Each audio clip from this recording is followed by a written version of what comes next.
Shalom, back with part 3, the subject of hell. Let's continue. All right. So when you die, all right, which again equals what? The grave. Do you understand? It equals the grave. All right. Your spirits return to the Heavenly Father, and we covered that already. We went there, I took you there to escalate these 12 and 7. All right. Up in the heavens, like I said, you have a celestial body, okay, that your spirit will be joined to when you go up there, okay? All right, and you're at your rest. And every third or fourth generation, that spirit is regenerated and placed as a newborn within the seed of your fathers, within that line. You're brought back down to the earth. Because here on the earth is where judgment is played out, people. All right, now, of course, all that's going to end when we go into the kingdom, all right? And I'm speaking only now of Israel, the nation of Israel, because they're the only ones, starting with the elect, okay? When, we are taken up, and it's our spirits that are taken up to meet Yahushua in the air, in the clouds, which is a metaphor for the chariot, and we shall be changed within the twinkling of an eye to get what? Our new bodies. Okay, our extraterrestrial bodies will be immortals. Okay, that changes everything at that point. The 2/3 that die on this side that are not part of the elect will be brought back into the kingdom as the children of the elect. They'll be born immortals as well. But this is only for the nation of Israel, for the Negro, Latinos, and Native Americans that make up the 12 tribes of Israel. Okay, and again, we have brothers and sisters that are scattered right now, as we have been, for generations throughout the four corners of the earth.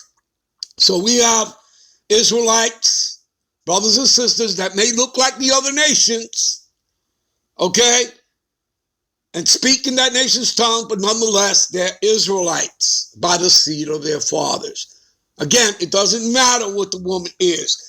It's an Israelite that got together with a heathen woman. They had children, and those children may have taken on the outer appearance of that heathen. All right? Regardless, they're Israelites by the seed of their fathers. You understand? All right? So anyway,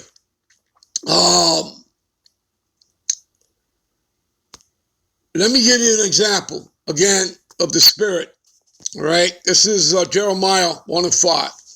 All right, to show you, okay? Before I formed thee in the belly, I knew thee. How would he know you before he formed you inside the belly of your mother's womb? How would he know you?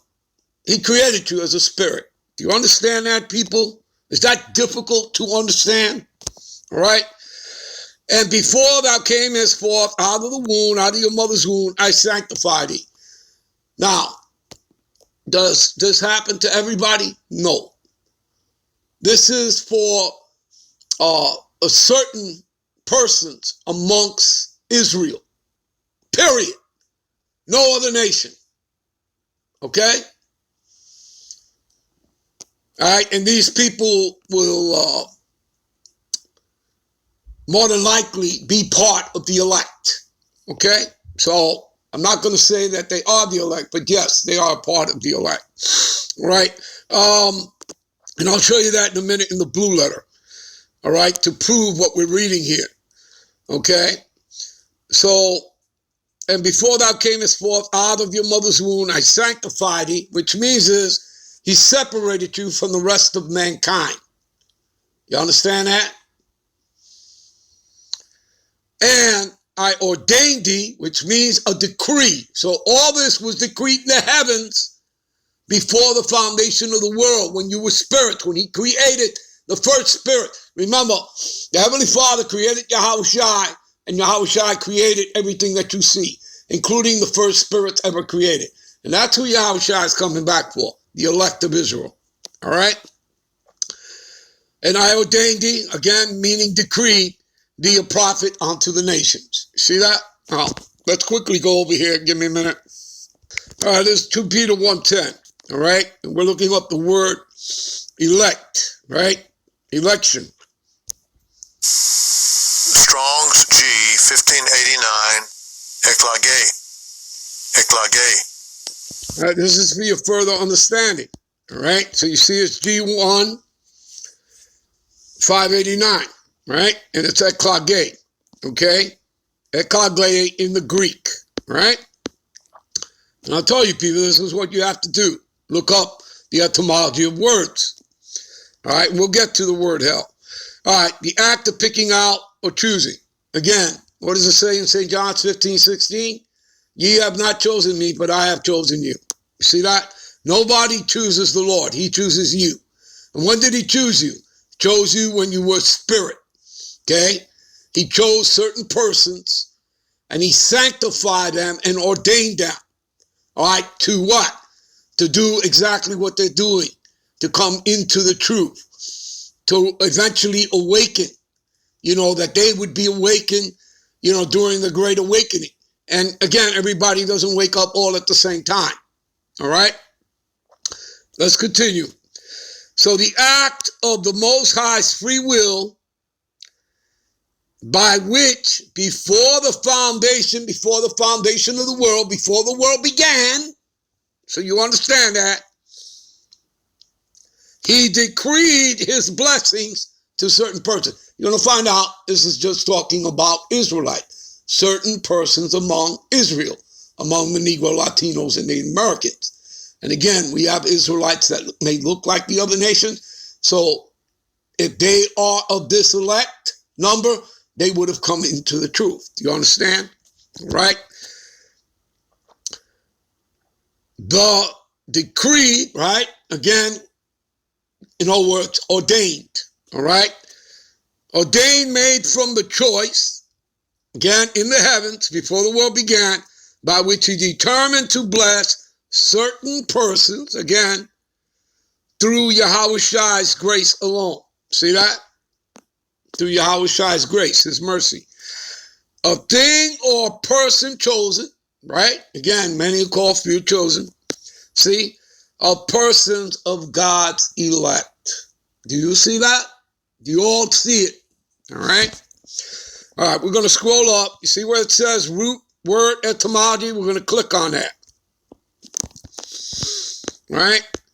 Again, pick out, choose, to pick, choose out for oneself. You see that?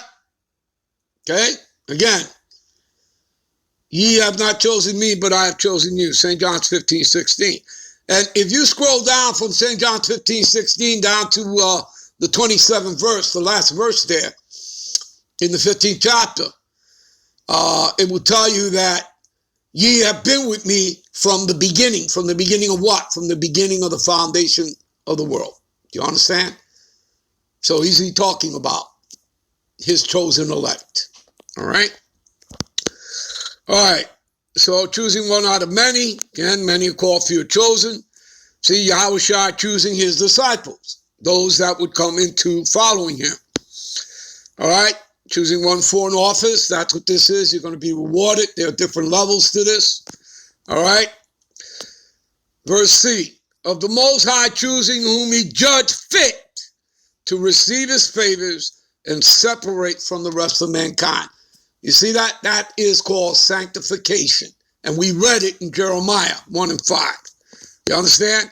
To be particularly of his own, to be attended to continually by his gracious oversight. How are you oversighted? By the angels. They hear, they're watching, they report back onto the heavens. Do you understand that? Okay? And we are guided by them. Okay? You understand that? Instructions are given while we are in slumber and sleep. Okay? Okay? And you see who it is, right? Who's this for? Is this for the whole world? For all nations? No. I.e. Israelites. Okay? You Negro, Latinos, and Native Americans. There you go, people. All right? Of the Most High, the Father choosing Christians. You'd have to be an Israelite to be a Christian. You go back to Acts 11:26. Who's coming out of the temple of Antioch? Yeah, the disciples of Yahushua, Israelites, and they are first called Christians.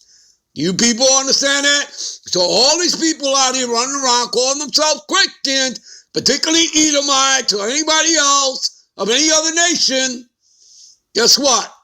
They're not Christians, okay? Unless they're Israelites by the seed of their fathers, all right? So what do you have? False labels, okay? You have falsehood.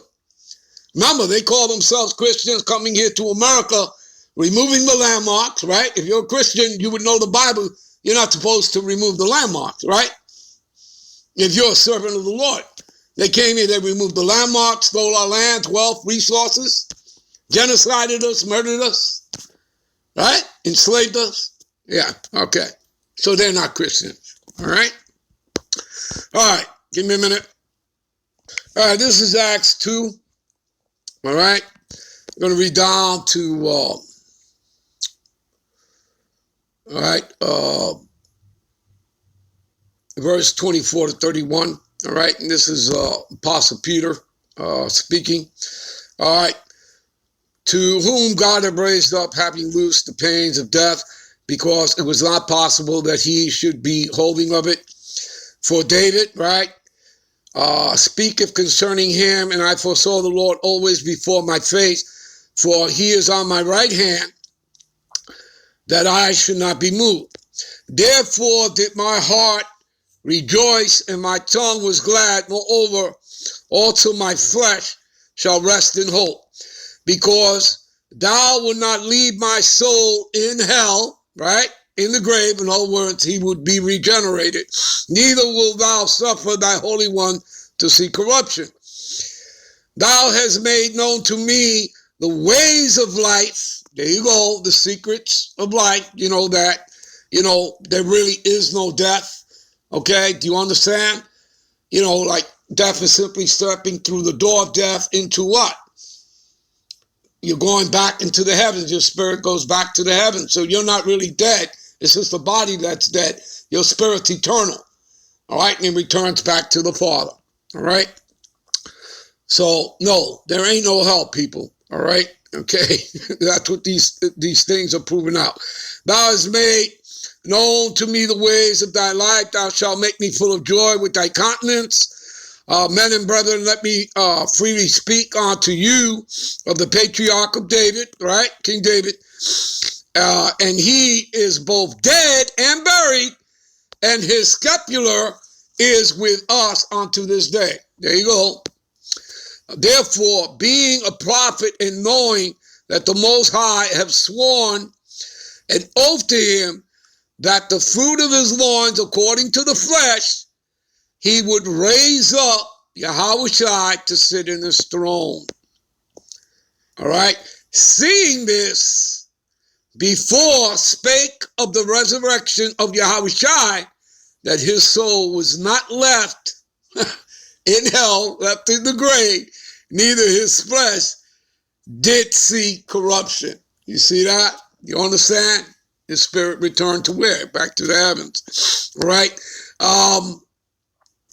Let's go to Matthew's, all right? And you know what? We'll do that when we come back, all right? We're going to go to Matthew's, the 25th chapter, all right? Because we're going to get ready to close. So we'll be right back. Shalom.